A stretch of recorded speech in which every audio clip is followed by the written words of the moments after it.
అనగనగా ఒక ఊరిలో ఆ చిన్న గ్రామంలో జోనస్ అనే ఒక వృద్ధ గడియారకారుడు జీవించేవాడు. అతని జీవితం మొత్తం గడియారాల టిక్ టిక్ తోనే నిండిపోయింది. తాను తయారు చేసిన ప్రతి గడియారం అతని చేతిలో ప్రాణం పోసుకున్నట్టే అనిపించేది.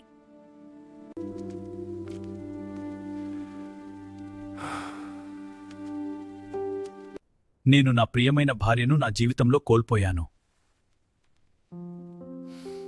ఆ క్షణం అతని హృదయంలో ఒక బాధను మిగిల్చింది. గడియారాలు కానీ అతని మనసులో కాలం ఆగిపోయింది. నాకు కావలసింది ఒక్క క్షణం మాత్రమే, అది ఆమెతో మళ్ళీ ఉండటానికి. ఆ కోరిక తనలో ఎంత లోతుగా ఉంది అంటే కాలమే స్వయంగా ఆగిపోయేంతలా అప్పుడే టైంకీపర్ ప్రత్యక్షమైంది. నీ హృదయం కోరుకున్న ఆ ఒక్క క్షణం కోసం కాలం నిలిచిపోయింది. కాలాన్ని నిలిపితే జీవితం ముందుకు సాగదు. కాలాన్ని ఆపింది మాయ కోసం కాదు, శిక్ష కోసం కాదు.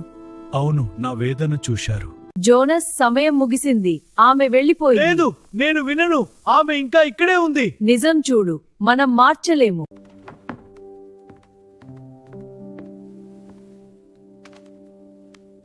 నాకు కావలసింది నా భార్యతో ఒక్క క్షణం మాత్రమే. కాలాన్ని నిలపకపోతే మిగతావన్నీ కోల్పోతాను.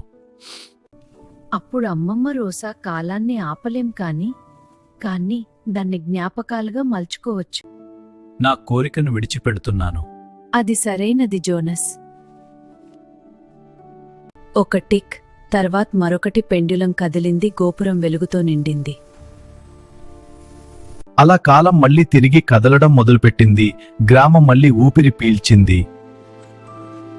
జోనస్ అమ్మమ్మ వైపు మెల్లగా తిరిగి చూశాడు. ఆమె చేతిలో గడియారం వెలుగుల కాంతితో ప్రత్యక్షమైంది.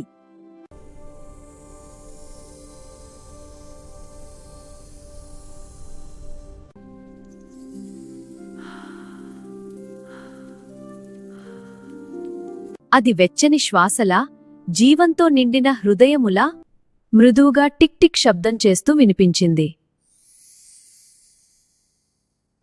అమ్మమ్మ ఇంకా బ్లాక్ క్యాట్ బయట కూర్చుని